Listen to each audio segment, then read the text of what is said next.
اب ہم اللہ کے نام سے سورہ توبہ کا آغاز کر رہے ہیں۔ یہ سورہ مبارکہ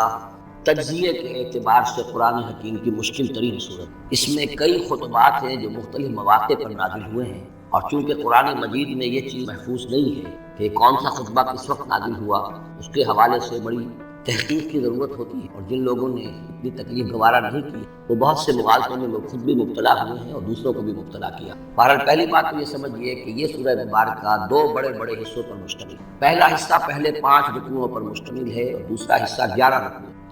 فلسفہ دین اور فلسفہ رسالت کے اعتبار سے ان دونوں حصوں کے مابین فرق یہ ہے کہ نبی اکرم صلی اللہ علیہ وسلم کی بعثت ہوئی تھی، براہ راست بعثت جن میں سے آپ خود تھے۔ یہ بعثت خصوصی ہے، بعثت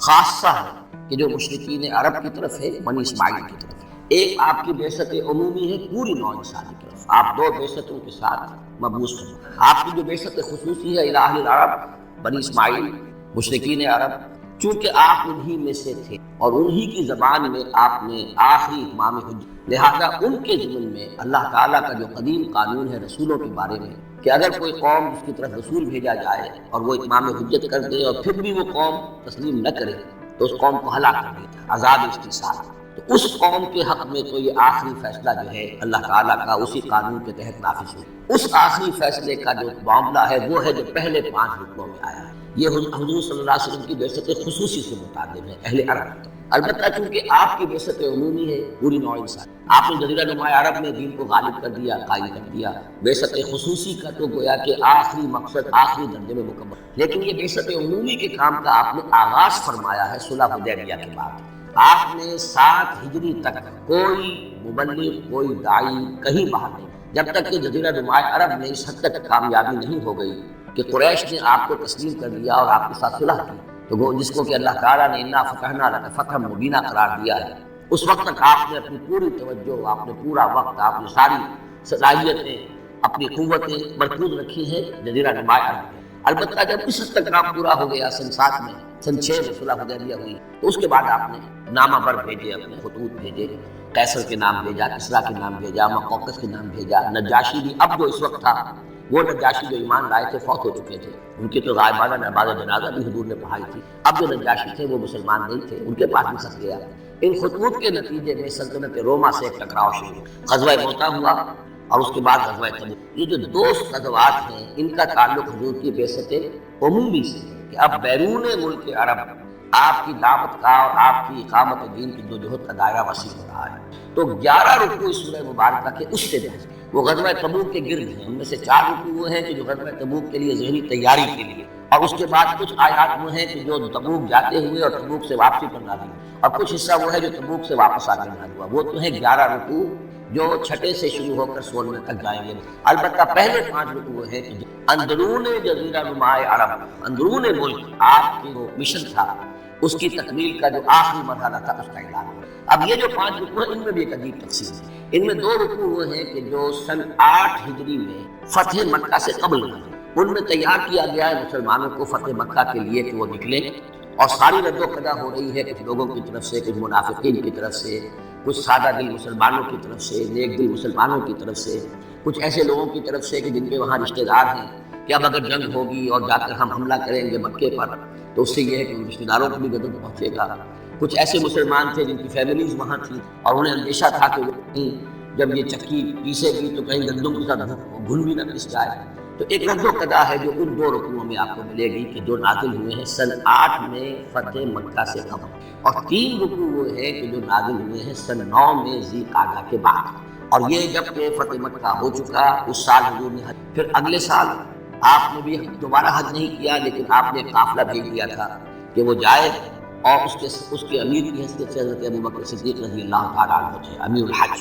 لیکن جب وہ قافلہ روانہ ہو چکا تھا ذی قعدہ سن 9 میں، تو پھر وہ آیات نازل ہوئی جو 3 رکوعوں پر مشتمل، جن میں آخری اعلان کیا گیا ہے کہ اب آئندہ یہاں کوئی عرب کوئی مشرک حج کے لیے نہیں آتا۔ سن 9 کا حج وہ مشترک تھا، اس میں اہل ایمان بھی تھے اور اہل شرک بھی تھے، مشرکین مکہ بھی تھے، ان کو بھی اجازت۔ اور وہاں اعلان کیا گیا کہ آئندہ مشرکین کے ساتھ اللہ کا کوئی معاہدہ نہیں ہے، اور ایک مہلت دی جا رہی ہے اتنی وقت معین کی، اس کے اندر یا تو وہ اسلام میں آئیں اور یا ان کا قتل عام ہوگا۔ یہ سخت ترین آیات ہے قرآن مجید کی کہ جو اس حصے میں نازل، لیکن اس کا فلسفہ سمجھیں، یہ قائم مقام ہے اس عذاب استیصال جو عذاب قوم نوح پر آیا، قوم ہود پر آیا، قوم صالح پر آیا، قوم شعیب پر آیا، سدوم اور عمورہ کی بستیوں پر آیا، آل فرعون پر آیا۔ وہ اب مشرکین عرب پر اس لیے آنا ضروری تھا کہ ان کی طرف حضور بھیجے گئے، انہی کی زبان میں کتاب اتار دی گئی، ان پہ اتمام حجت ہو گیا، حق مبرہن ہو گیا۔ اب اگر وہ ایمان نہیں لا رہے ہیں تو عذاب استیصال کے مستحق ہوئے۔ البتہ یہ کہ انہیں پہلی قسم دی گئی عذاب کی وہ تو غزوہ بدر کی شکل میں تھی۔ اب آخری یہ ہے کہ چیلنج کر دیا گیا کہ اب اتنی مدت کے اندر اگر تم ایمان لے آؤ گے تو تمہاری خیریت ہے، نہیں لاؤ گے تو تمہیں قتل کر دیا جائے گا۔ اور اس میں خود بخود امپلائی تھی یہ بات کہ اگر تم نہ ایمان لانا چاہو نہ قتل ہونا چاہو تو جزیرہ نمائے عرب کو خیر بات کہہ کے چلے، جہاں سین سمائے چلے جاؤ، اب عرب میں نہیں ہے، اس جزیرہ نمائے عرب کو پاک کر دیا جائے گا شرک۔ تو 2 رکوع وہ 3 یہ۔ اب اس میں ایک اور کمپلیکیشن، یہ 2 رکوع پہلے اور 3 رکوع بعد میں، ترتیب زمانی تو یہ ہے، ان 3 رکوعوں کا ایک رکوع پہلے نکال کے لے آیا گیا۔ جیسے میں نے کہا تھا کہ سورہ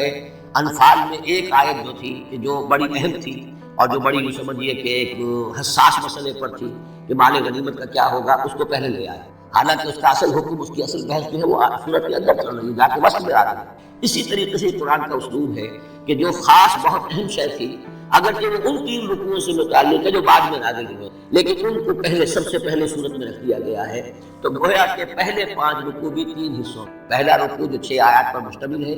یہ وہ 6 آیات ہیں جن کو دے کر حضرت علی کو بھیجا حضور نے صلی اللہ علیہ وسلم، وہاں جا کر حج کے اعلان کرو، اعلان عام کر دو میری طرف سے کہ اب مشرکین کے ساتھ کوئی معاہدہ نہیں۔ اس کے بعد وہ 2 رکوع ہیں جو ایک سال پہلے جو ہے نازل ہوئے ہیں فتح مکہ سے قبل۔ پھر 2 رکوع وہی ہیں کہ جو ان 6 آیات کے تسلسل میں ہیں جو ذی قعدہ سے 9 ہجری میں نازل ہوئے۔ تو یہ 3 حصوں میں پہلے 5 رکوع، لیکن ان 5 رکوع کا تعلق محمد رسول اللہ صلی اللہ علیہ وسلم کی بعثت خصوصی کا جو تکمیلی مرحلہ ہے در حقیقت اس سے برات من اللہ و رسولہ، اعلان برات ہے، لا تعلقی کا اعلان ہے اللہ اور اس کے رسول کی طرف سے، الی الذین عاہدتم من المشرکین، ان لوگوں کی جانب جن سے ہے مسلمانوں تم نے مشرکوں میں سے معاہدے کیے، اللہ کی طرف سے سارے معاہدے ختم۔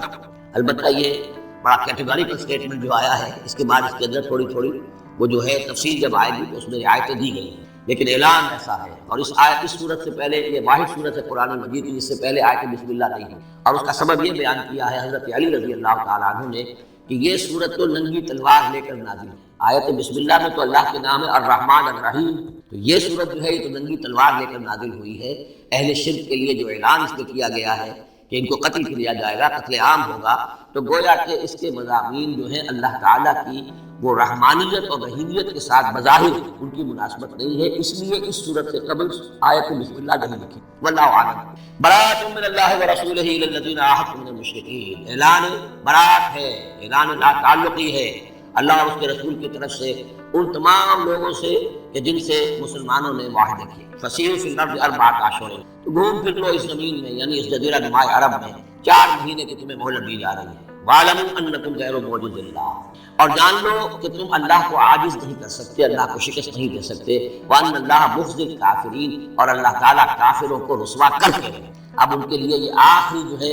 قسط جو ہے اللہ تعالیٰ کی طرف سے عذاب کی وہ آخری ہے۔ یہ جو کیٹیگوریکل سٹیٹمنٹ آیا ہے یہ ان معاہدوں کے ضمن میں تھا کہ جن میں کوئی میعاد معین نہیں تھی، غیر میعادی معاہدے۔ عام معاہدہ دوستی کا نو وار پیکٹ ہے، اس کے لیے کوئی ٹائم لمٹ نہیں، ان کے لیے تو کھلا کہہ دیا کہ ٹھیک ہے 4 مہینے کی ہم مہلت دے رہے ہیں، اس کے بعد ہمارا کوئی معاہدہ نہیں۔ اور یہ بالکل معقول بات ہے، اس لیے کہ ایک ہی دن میں نہیں کیا ہے۔ وہ بات نہیں ہو گئی کہ معاہدہ پہلے جو ہے ان کی طرف پھینک دیا گیا، فَأَمْضُوا عَلَيْهِمْ عَلَىٰ سَوَاءٍ اعلان کیا جا رہا ہے، اور پھر ایک دن میں اقدام بھی نہیں ہو رہا، 4 مہینے دیے جا رہے ہیں۔ تو یہ ہے معاملہ ان کا جو معاہدے غیر میعادی تھے جن میں کوئی مدت معین نہیں۔ وَأَذَانٌ مِّنَ اللَّهِ وَرَسُولِهِ إِلَى النَّاسِ يَوْمَ الْحَجِّ الْأَكْبَرِ، اور اعلان عام ہے اللہ اور اس کے رسول کی طرف سے لوگوں کی جانب حج اکبر کے دن، یوم الحج الاکبر، بڑے حج کے دن۔ بڑے حج سے مراد حج ہے، یہ ہمارے ہاں جو عام خیال ہے کہ جمعے کو حج ہو تو حج اکبر ہے، یہ بغیر کسی بنیاد کے ہے۔ اصل میں عمرہ جو ہے وہ حج اصغر ہے، اور جو حج ہے وہ حج اکبر۔ عمرہ بھی ایک چھوٹا حج ہے، تو وہاں اکبر اور اصغر اس اعتبار سے ہے۔ یوم الحج الاکبر، اب جو حج آ رہا ہے اس دن ان اللہ بریء من المشرکین ورسولہ، اعلان عام، چونکہ حج میں تو تمام اطراف و اکناف جو ہیں جزیرہ نما عرب کے وہاں سے لوگ آئے ہوئے ہیں، تو اعلان عام ہو جائے گا کہ اللہ تعالیٰ بری ہے، الگ ہے، اس کا کوئی معاہدہ مشرکین کے ساتھ نہیں ہے، نہ صرف اللہ بلکہ اس کے رسول بھی۔ وَإِن تُبْتُمْ فَهُوَ خَيْرٌ لَكُمْ، اور اگر تم باز آ جاؤ، توبہ کر لو تو تمہارے لیے بہتر ہے، اسی میں خیریت ہے۔ وَإِن تَوَلَّيْتُمْ، اگر تم پیٹھ موڑ لو گے، روگردانی کرو گے، فَاعْلَمُوا أَنَّكُمْ غَيْرُ مُعْجِزِ اللَّهِ، تو سن رکھو تم اللہ کو عاجز نہیں کر سکتے، تم اللہ کو شکست نہیں دے سکتے۔ وَبَشِّرِ الَّذِينَ كَفَرُوا بِعَذَابٍ أَلِيمٍ، اور ان کافروں کو اے نبی بشارت دے دیجئے دردناک عذاب۔ إِلَّا الَّذِينَ عَاهَدتُّم مِّنَ الْمُشْرِكِينَ، اب یہاں ایک استثناء ہو رہا ہے، یہ ہے جن کے ساتھ میعادی معاہدے تھے، 2 سال کا معاہدہ ہے، 1 سال کا معاہدہ ہے، 6 ماہ کا معاہدہ ہے، اس کو مستثنیٰ رکھا۔ غیر میعادی معاہدہ تھا یہ اعلان کر دیا، اور 4 مہینے کی مہلت۔ جو میعادی تھا اس کو فرمایا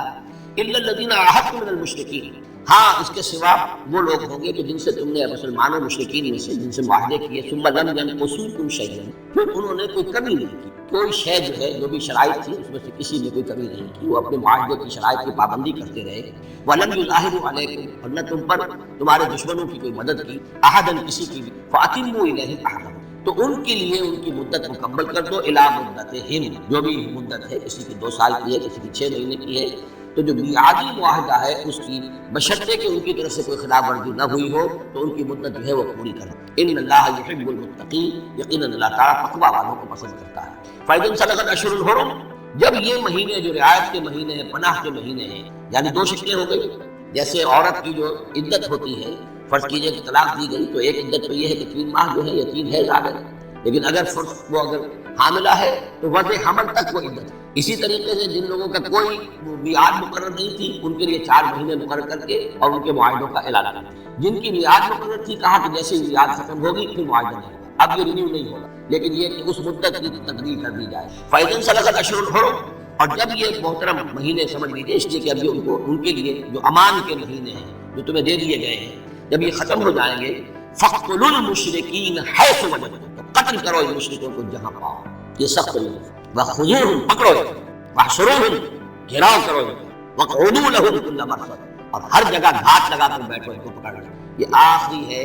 گویا کہ ان کی رسوائی۔ اب ظاہر بات ہے یہ آیات پر مشرکین موجود تھے، اس سے بڑی رسوائی کیا، کس انداز میں اب انہیں کیا یہ رسوائی، واللہ مخزی الکافرین، اللہ ان کافروں کو رسوا کرتا۔ حضرت علی کو بھیجا گیا اس لیے کہ قافلہ روانہ ہو چکا تھا، پھر یہ آیتیں نکلی، تو ان آیتوں کو دیکھ کر حضور نے بھیجا کہ علی جاؤ اور میرے نمائندے کی حیثیت سے حج کے اہتمام میں تم اعلان، اس لیے کہ عرب کا رواج یہ تھا کہ کسی بڑی شخصیت کی طرف سے اتنا بڑا اعلان وہ کوئی اس کا قریبی عزیز کر سکے۔ تو وہ قافلہ حج جو ہے کہیں پڑاؤ پر تھا، درمیان میں حضرت علی پہنچے، امیر تھے حضرت ابوبکر رضی اللہ تعالیٰ عنہ۔ تو جب حضرت علی وہاں پہنچے ہیں تو پہلا سوال کیا حضرت ابوبکر نے، امیر او مامور، آپ امیر بنا کر بھیجے گئے یا مامور؟ اگر تو مجھے معذور کر کے آپ کو امیر بنا کر بھیجا حضور نے تو آپ یہاں بیٹھیے، بیٹھے، لیکن it must be known who is who، اور اگر آپ مامور ہیں نہیں امیر ہوں لیکن معلوم ہونا چاہیے۔ یہ نظم کا معاملہ ہے، دین ہے، جماعت کی زندگی، اور مسلمانوں کا حال یہ ہو گیا کہ سب سے زیادہ غیر منظم قوم دنیا میں مسلمان، یہاں یہ بھی آتے ہی پہلی بات یہ ہو رہی ہے امیر ہوں اور مامور ہوں، بات طے ہو جانی چاہیے۔ آپ امیر ہو کر آئے ہیں تو میں چارج دیتا ہوں، اور مامور ہے تو مجھے معلوم ہونا چاہیے۔ ان کا مامور ہوں، میں مامور ہی بنا کے امیر الحج آپ ہی ہیں۔ البتہ ان آیات کا اعلان میں کروں گا حضور کی طرف سے حج کے، اس میں یہ اعلان ہوا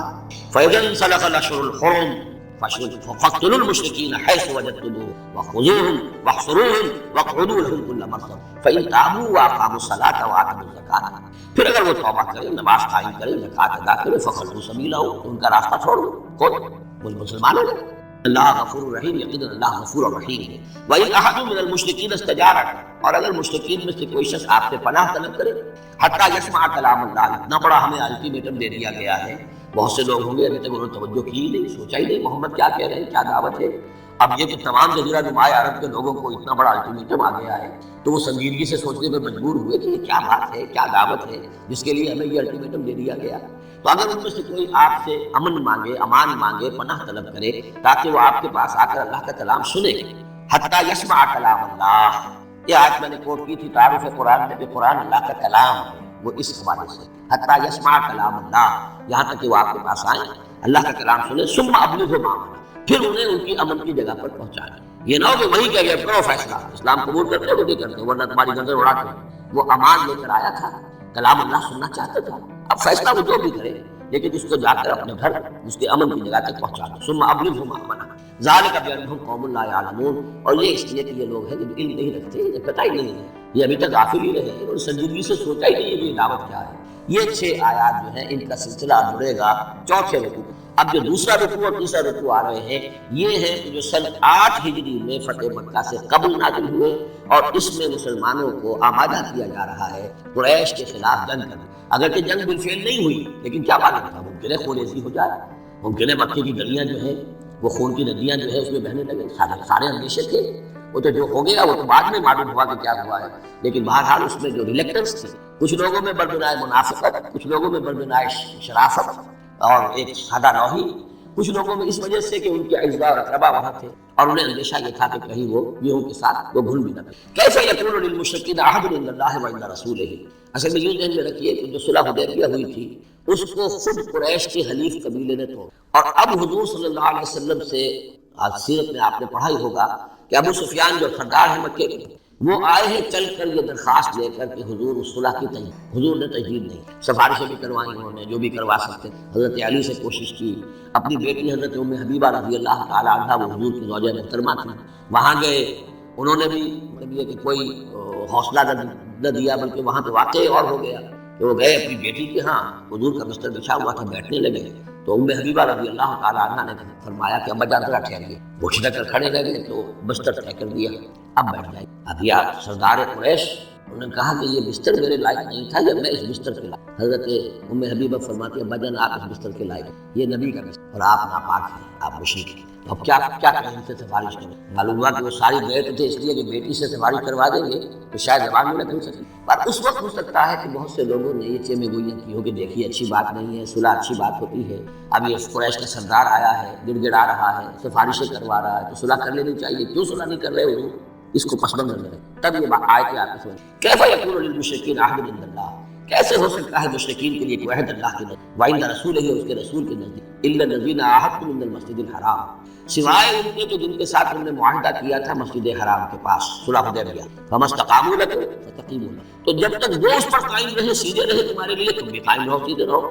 ان اللہ یحب المتقین، لیکن اللہ تعالیٰ متقیوں کو پسند، یعنی جب تک انہوں نے نہیں توڑا تھا معاہدہ ہم نے بھی پیروی کی، ہم نے اس کی پوری جو ہے پوری پابندی، لیکن یہ کہ اب جب کہ ان کی طرف سے یہ توڑا جا چکا ہے تو اب کوئی دباؤ نہیں ہے، کوئی اخلاقی اصول نہیں ہے کہ لازماً معاہدے کی تجدید کی جائے، اب صورتحال کو دیکھنا ہے۔ حضور کو پورا اندازہ ہو چکا تھا کہ اب ان مشرکین میں اتنا دم نہیں ہے کہ وہ مقابلہ کر سکے، تو معاہدے کا مطلب کیا ہوتا کہ کفر اور شرک کو ایک فریش لیز آف ایگزسٹنس دے دیا جائے، 10 سال کے لیے اگر معاہدہ کرے 10 سال کے لیے کفر جو ہے ڈنکا بجائے گا، تو حضور کو پورا اندازہ تھا، اس لیے آپ نے کیسا ولی یظہروا علیکم، کیسے، جبکہ اگر وہ تم پر کہیں قابو پا لیں، غالب آ جائیں، لا یرقبوا منکم الا ولا ذمہ، تو ہرگز لحاظ نہیں کریں گے نہ تمہاری قرابت کا نہ عہد کا، ان کے ہاں تو نہ قرابت کے کوئی معنی ہے نہ معاہدے کے کوئی معنی ہے، معاہدہ جب بھی چاہا توڑ دیا، قرابت داری کے خلاف کیا، یرضونکم بافواہہم، اب وہ جو آئے ہیں صلح کی تجدید کرنے کے لیے چاپلوسی کر رہے ہیں، وہ چاہتے ہیں کہ تمہیں راضی کر لیں اپنے منہ سے، وتابا قلوبہم، اب بھی ان کے دل انکاری ہیں،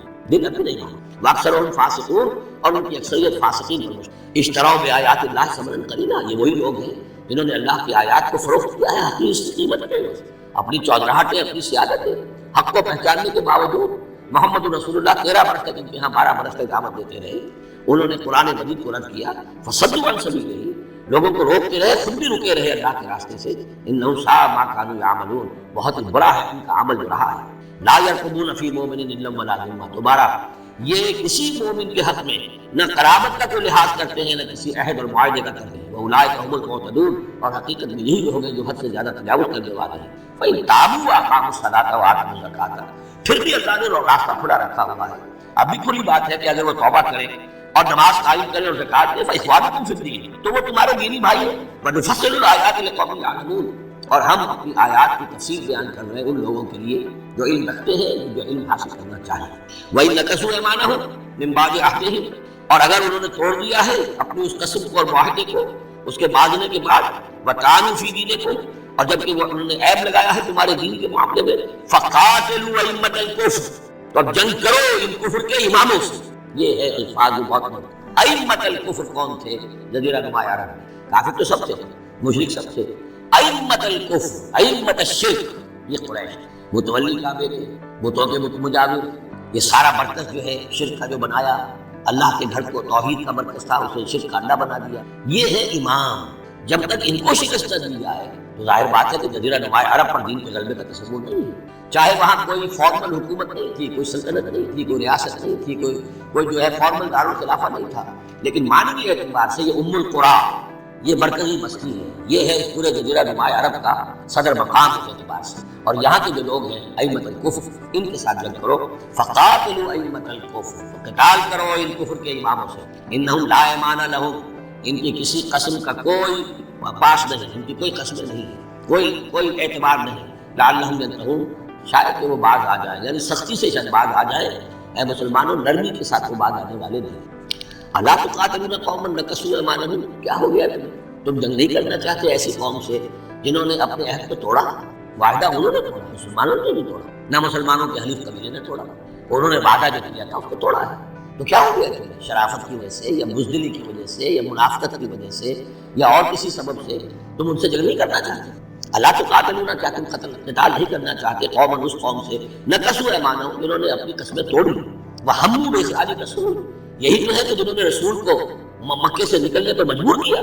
وہم بدؤکم اول مرہ، اور انہوں نے ہی آغاز کیا تھا۔ ظاہر بات ہے کہ کتنا مسلمانوں کو ستایا تھا مکے میں، مسلمانوں میں سے بعضوں کو شہید کیا تھا، کتنوں کو تکلیفیں دی تھی، ٹارچر کیا تھا، پرسیکیوٹ کیا تھا، انہوں نے کیا پہلے۔ اتخشونہم، اب دیکھیے یہ ہے وہ سرچنگ کوسچن، اے مسلمانوں کیا ان سے ڈر رہے ہو؟ یہ کوئی بزدلی ہے جو تم پر طاری ہو گئی ہے؟ قریش کے خلاف اقدام سے گھبرا رہے ہو؟ اتخشونہم فاللہ احق ان تخشوہ ان کنتم مؤمنین، تو اگر تم مومن ہو تو اللہ زیادہ حقدار ہے کہ تم اس سے ڈرو۔ اب یہ اس کا حکم ہے، تمہیں اقدام آخری کرنا ہے۔ قاتلوہم، کرو جنگ ان سے، یعذبہم بایدیکم، اللہ تعالیٰ عذاب دے گا انہیں تمہارے ہاتھوں، ویخزہم، اور ان کو رسوا کرے گا، وینصرکم علیہم، اور تمہاری مدد کرے گا ان کے خلاف، ویشفی صدور قوم مومنین، اور اہل ایمان کے سینوں کو کی جلن کو دور کر دے گا، ٹھنڈک عطا فرمائے گا۔ یعنی اب بھی مکے میں ایسے لوگ تھے کہ جن پر ٹارچر ہو رہا تھا، وہ جو ضعیف تھے، جو نہیں کر سکتے تھے، سفر نہیں کر سکتے، یا خواتین تھیں، تو ان کے اوپر جو بھی ظلم ہو رہے تھے، تو جب ان لوگوں کی اب درگت بنے گی تو ان کے بھی دلوں کو کچھ ٹھنڈک ملے گی، اور ان کو بھی کچھ نہ کچھ ان کے احساسات جو ہیں اس کے اندر کچھ سکون ہوگا۔ وَيُذْهِبْ غَيْظَ قُلُوبِهِمْ، ان کے دلوں میں جو غصہ بھرا ہوا، غم بھرا ہوا، اللہ تعالیٰ اسے نکالے گا۔ وَيَتُوبُ اللَّهُ عَلَىٰ مَن يَشَاءُ، اور اللہ تعالیٰ توبہ نصیب کر دے گا جس کو چاہے گا توبہ کی توفیق دے دے گا۔ واللہ علیم الحکیم، اور اللہ تعالیٰ علیم اور حکیم ہے۔ اب تیسری مرتبہ وہ آیت آ گئی ہے قرآن میں، ام حسبتم ان تترکوا، ام حسبتم ان تدخلوا الجنة ولما یأتکم مثل الذین خلوا من قبلکم مستهم البأساء والضراء وزلزلوا حتى يقول الرسول والذین معه متى نصر اللہ الا ان نصر اللہ قریب۔ اسی طرح پھر یہ آیت ہے 214 سورہ بقرہ، 142 سورہ آل عمران میں، ام حسبتم ان تدخلوا الجنہ، اب یہ تیسری مرتبہ ام حسبتم ان تترکوا، یہ آیت نمبر 16 ہے، 1 اور 6 کو بھی جمع کریں گے تو 7 بنے گا۔ ام حسبتم ان تترکوا، تم چھوڑ دیے جاؤ گے، ولما یعلم اللہ الذین جاہدوا منکم، ابھی تو اللہ نے دیکھا ہی نہیں کون ہے تم میں سے حقیقت میں جہاد کرنے والے۔ دوسری قوموں کے خلاف جہاد کرنا اور تھا، اب اپنی قوم کے خلاف جہاد کرنے کے لیے جانا، ظاہر بات ہے کہ اس کے اندر ایک اور اضافی امتحان ہے جو اللہ تمہارا دے لینا۔ وَلَمْ يَتَّخِذُوا مِن دُونِ اللَّهِ وَلَا رَسُولِهِ وَلَا الْمُؤْمِنِينَ وَلِيًّا، اور دیکھ لینا چاہتا ہے اللہ کہ کون ہے وہ لوگ کہ جو اللہ کے سوا اور اس کے رسول کے سوا اور اہل ایمان کے سوا کسی کے ساتھ دلی تعلق، دلی محبت اور دلی رازداری کا کوئی تعلق نہیں۔ یہ رشتے جب تک کٹیں گے نہیں ایمان کی تلوار سے، اس وقت تک تمہارا خلوص جو ہے اللہ کے ساتھ اور دین کے ساتھ وہ کیسے ثابت ہو؟ واللہ خبیر بما تعملون، اور جو کچھ تم کر رہے ہو اللہ اس سے باخبر ہے۔ ما کان للمشرکین ان یعمروا مساجد اللہ، ان مشرکوں کا تو یہ حق نہیں ہے کہ وہ آباد کریں اللہ کے گھروں کو، یہ مسجد ہے، اللہ کا گھر ہے، یہ بیت اللہ ہے، یہ مشرکین اس کے متولی بنے بیٹھے ہیں، ان کا کوئی حق نہیں ہے، یہ توحید کا مرکز ہے بیت اللہ۔ ما کان للمشرکین، نہیں ان کا یہ حق ان یعمروا مساجد اللہ، یہ متولی بنے بیٹھے ہوئے اس کے، شاہدین علی انفسہم بالکفر، اپنے اوپر کفر کی گواہی دیتے ہوئے، یعنی اعلانیہ کافر ہیں، مشرک ہیں، اور پھر اس بیت اللہ کے متولی بنے ہوئے۔ اولئک حبطت اعمالہم، ان کے سارے اعمال حق ہو گئے، یعنی حاجیوں کی خدمت کر دی، پانی پلا دیا، یہ کر دیا، وہ کر دیا، ان کی کوئی حیثیت اللہ کی نگاہ میں نہیں ہے، ان کے جو شرک ہے اور کفر ہے اس نے ان کے تمام اعمال حق کر دیے۔ وفی النار هم خالدون، اور آگ ہی میں وہ رہیں گے ہمیشہ ہمیشہ۔ انما یعمر مساجد اللہ من آمن باللہ والیوم الآخر، مسجدیں اللہ کی مسجدوں کو آباد کرنا تو ان کا حق ہے، جو ایمان لائے اللہ پر اور یوم آخر پر، واقام الصلاۃ، نماز قائم کریں، وآت الزکوٰۃ، اور زکوٰۃ ادا کریں، ولم یخش الا اللہ، اور نہ ڈرے کسی سے سوائے اللہ۔ فعسیٰ اولئک ان یکونوا من المہتدین، تو ایسے لوگ ہیں کہ جو ان کے بارے میں توقع ہے کہ وہ راہیاب ہوں گے اور منزل مراد تک پہنچ جائیں۔ اجعلتم سقایۃ الحاج و عمارۃ المسجد الحرام کمن آمن باللہ والیوم الآخر، کیا تم نے حاجیوں کو پانی پلانا اور مسجد حرام کو آباد رکھنا اس کو برابر کر دیا ہے اس لیے کہ جو شخص ایمان لایا اللہ پر اور یوم آخر پر وجاہد فی سبیل اللہ، اللہ کے راہ میں جہاد کرے۔ یہ مشرکین مکہ، مشرکین قریش کیا کرتے ہیں؟ ان کا یہی کریڈٹ ان کا کیا ہے کہ جو ہے بیت اللہ کو آباد رکھا ہوا ہے، حاجی آ رہے ہیں تو ان کی خدمت کر رہے ہیں، انہیں دودھ پانی پلا رہے ہیں، تو بس یہ تو کیا یہ چیزیں برابر ہو گئی ان کے کہ جو ایمان لائے اللہ پر اور یوم آخر پر اور جنہوں نے جہاد کیا اللہ کی راہ میں؟ لا یستوون عند اللہ، یہ دونوں برابر نہیں اللہ کے نزدیک۔ واللہ لا یہدی القوم الظالمین، اور اللہ ایسے ظالموں کو ہدایت نہیں دے۔ الذین آمنوا وہاجروا وجاہدوا فی سبیل اللہ باموالہم وانفسہم، وہ لوگ جو ایمان لائے، جنہوں نے ہجرت کی پھر جہاد کیا اللہ کی راہ میں اپنے مالوں سے اور اپنی جانوں سے، اعظم درجۃ عند اللہ، ان کا بہت بلند و بالا اور بہت عظیم رتبہ ہے اللہ کے نزدیک۔ واولئک هم الفائزون، اور حقیقت میں وہی ہے کامیاب ہونے والا۔ یبشرهم ربهم برحمۃ منہ ورضوان، انہیں بشارت دیتا ہے ان کا رب اپنی رحمت، خاص اپنے خزانہ فضل سے رحمت کی، ورضوان اور رضامندی کی، وجنات لہم فیہا نعیم مقیم، اور ان باغات کی کہ جن کے اندر بہت ہمیشہ رہنے والی نعمتیں ہوں، خالدین فیہا ابدا، جن میں وہ رہیں گے ہمیشہ ہمیشہ۔ ان اللہ عندہ اجر عظیم، یقیناً اللہ تعالیٰ ہی کے پاس بہت بڑا اجر ہے۔ یا ایھا الذین آمنوا لا تتخذوا آباءکم واخوانکم، اب چونکہ کچھ مسلمانوں کو جیسا کہ میں نے عرض کیا یہ ہوگا کہ آخر وہ ہمارے باپ ہیں، وہاں پہ بھائی ہیں، اب یہ جنگ ہوگی، چلیے ابھی تک امید تھی کہ وہ لوگ شاید ایمان لے آئیں تو ہمارے ساتھ ہو جائیں، ابھی تک وہ ایمان نہیں لائے ہیں، اب اگر ادھر سے چڑھائی ہوگی ہمیں جانا پڑے گا، اپنے ہاتھوں جو ہے وہ اپنے رشتہ داروں کو، اپنے بھائی بندوں کو قتل کرنا پڑے گا، یہ چیز جو رکاوٹ بن رہی تھی تو ذرا اب اس کے ایک ضرب لگ رہی ہے ان دو آیتوں میں، اور قرآن مجید کی اہم ترین آیتوں میں سے اگلی آیت ہے جو آئے گی اس کے بعد، آیت نمبر 24۔ یا ایھا الذین آمنوا لا تتخذوا آباءکم واخوانکم اولیاء، اے اہل ایمان اپنے باپوں اور بھائیوں کو اپنے ولی اور دوست اور حمایتی مت سمجھو، مت بناؤ۔ ان استحبوا الکفر علی الایمان، اگر انہوں نے ایمان کے مقابلے میں کفر کو پسند، اگر اب بھی تمہارے دل میں ان کے لیے محبت ہے اور تمہارے دل میں وہ تعلق جو ہے موجود ہے تو اس کا مطلب یہ ہے کہ پھر ایمان کے ساتھ رشتہ تمہارا مضبوط، اللہ کے لیے غیرت نہیں ہے، دین کے لیے، توحید کے لیے غیرت۔ یا ایھا الذین آمنوا لا تتخذوا آباءکم واخوانکم اولیاء ان استحبوا الکفر علی الایمان ومن یتولہم منکم، تو جو کوئی بھی ان کے ساتھ وہ ولایت کا تعلق رکھے گا، دوستی اور جو پشت پناہی کا، وہ فاولئک ھم الظالمون، تو خود وہ بھی پھر ظالموں میں۔ اب وہ آیت آ رہی ہے، خاصی طویل آیت ہے اور یہ بہت ہی اہم آیت ہے۔ قل، اے نبی ان سے کہہ دیجئے، ان کان آباؤکم وابناؤکم واخوانکم وازواجکم وعشیرتکم واموال اقترفتموها وتجارۃ تخشون کسادها ومساکن ترضونها احب الیکم من اللہ ورسولہ وجہاد فی سبیلہ فتربصوا حتی یاتی اللہ بامرہ واللہ لا یہدی القوم الفاسقین۔ اے نبی ان سے کہہ دیجئے، اگر ہو تمہیں تمہارے باپ اور تمہارے بیٹے اور تمہارے بھائی اور تمہاری بیویاں یا بیویوں کے لیے شوہر اور تمہاری برادری رشتہ دار، اور وہ مال جو تم نے بہت محنت سے کمائے ہیں، جمع کیے ہیں، وہ تجارت جس کے منگے کا تمہیں خطرہ رہتا ہے، ڈرتے رہتے ہو، اور وہ حویلیاں اور وہ محل جو تم نے بنائے ہیں تمہیں بہت پسند ہیں، مساکن ترضونہا، اگر یہ 8 چیزیں محبوب تر ہیں، احب الیکم، ان 8 کی محبت زیادہ ہے تمہارے دلوں میں، من اللہ و رسولہ و جہاد فی سبیلہ، اللہ کی محبت، رسول کی محبت، اللہ کی راہ میں جہاد کی محبت، اگر یہ 3 محبتیں کم ہیں وہ زیادہ ہے، فتربصوا، تو جاؤ انتظار کرو، دفع ہو جاؤ، فتربصوا، جاؤ انتظار کرو، حتی یاتی اللہ بامرہ، یہاں تک کہ اللہ اپنا فیصلہ سنا دے، واللہ لا یہدی القوم الفاسقین، اللہ ایسے فاسقوں کو راہیاب نہیں کرتا۔ بہت سخت آیت ہے، بہت اہم آیت ہے، بڑی کیٹیگوریکل ہے۔ ہر شخص اپنے باطن میں ایک ترازو نصب کرے، اپنے باطن میں، کسی اور کو نہ ناپے، یہ اپنے آپ کو کریے، بل الانسان علی نفسہ بصیرہ، انسان اپنے آپ سے خوب بات۔ ایک میں ڈالیے پلڑے کے اندر یہ 8 محبتیں، باپوں کی محبت، بیٹوں کی، بھائیوں کی، بیویوں کی، یا شوہروں کی، اسپاؤسز کی، یا اس کے بعد رشتہ داروں کی، اور 3 شکلیں ہیں مال کی، وہ مال جو جمع کیا ہے، اور وہ تجارت جو بڑی محنت سے جمائی ہے، اس کا منگے کا اندیشہ رکھا ہے، اور وہ گھر بنائے ہیں، محل بنائے ہیں، کوٹھیاں بنائی ہیں، ولاز بنائے ہیں، بڑے ان کو سجایا ہے، ڈیکوریٹ کیا ہے۔ اگر ان 8 چیزوں کی محبت تمہارے دل میں زیادہ ہے، اللہ کی محبت، اس کے رسول کی محبت، اللہ کی راہ میں جہاد کی محبت، یہاں یہ تیسری چیز ہے کانکریٹ۔ پہلی دو تو آپ کہہ سکتے ہیں میرے دل میں بڑی محبت ہے، آپ کو کیا پتا، ہو سکتا ہے ٹنوں محبت ہو اللہ کی آپ کے دل میں، اور رسول کا بھی عشق ہو سکتا ہے کہ ٹنوں ہو آپ کے دل میں، لیکن تین محبت تو نظر آ جائے گی اللہ کی راہ میں جہاد کی محبت۔ اگر یہ تین محبتیں ہلکی ہیں، وہ پڑھنا بھاری ہے، فتربصوا حتی یاتی اللہ بامرہ، تو جاؤ انتظار کرو یہاں تک کہ اللہ اپنا فیصلہ سنا دے، اور اللہ ایسے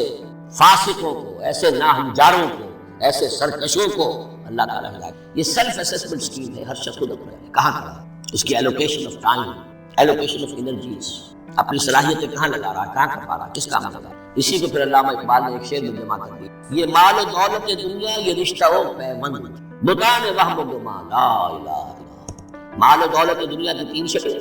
دولت جیسے بھی ہو، ایسیٹس ہو، بینک بیلنس ہو، سٹاکس ہو، جو بھی ہو، یہ مال و دولت دنیا۔ نمبر 2 جائیداد ہے، نمبر 3 بزنس ہے یا کیریئر ہے، پروفیشن ہے، اور رشتہ و پیوند جو سب سے قریبی ہو سکتے ہیں، باپ، بیٹا، بھائی اور اسپاؤس، اور جو بھی اور رشتہ دار۔ یہ مال و دولت دنیا یہ رشتہ و پیوند، بتان وہم و گمان، صرف بت ہیں ہمارے اپنے وہم کے توہم کے لیے، کوئی حقیقت نہیں۔ بتان وہم و گمان لا الہ الا، اگر لا الہ الا اللہ کی شمشیر سے ان بتوں کو آپ توڑ دیں گے، اور جب تو ٹھیک ہے حق ہے اتنا، بیوی کا حق ہے، اولاد کا حق ہے، ان نفس کا علیہ کا حق ہے، لیکن وہ تابع رہے ان تین چیزوں کے تابع رہے، تب تو ٹھیک ہے۔ اور اگر ان تین چیزوں سے وہ اوپر چلا گیا کوئی بھی ایک بھی، بس وہ توحید ختم ہو گیا، وہ شرک۔ لقد نصرکم اللہ فی مواطن کثیرۃ ویوم حنین، اور اے مسلمانوں تمہاری اللہ نے مدد کی بہت سے مواقع پر، اور خاص طور پر یوم حنین۔ اب ظاہر بات ہے کہ یہ حصہ وہ ہے جو نازل ہو رہا ہے، جو کہ ہم کون سے رکوع میں پہنچ گئے، چوتھے رکوع میں پہنچ گئے، تو چوتھا اور پانچواں پھر وہ ہے جو ذی قعدہ سے 9 میں نازل ہوا۔ تیسرا رکوع جہاں ختم ہوا وہ 2 رکوع ختم ہو گئے کہ جو قریش پر حملے کے ضمن میں اور مکے کی طرف اقدام کے ضمن میں جو رد و قدع ہو رہی تھی، اور وہ فتح مکہ سے پہلے نازل ہوئے سن 8 ہجری میں، رمضان سے قبل۔ اب یہ پھر وہی سلسلہ جڑ گیا جو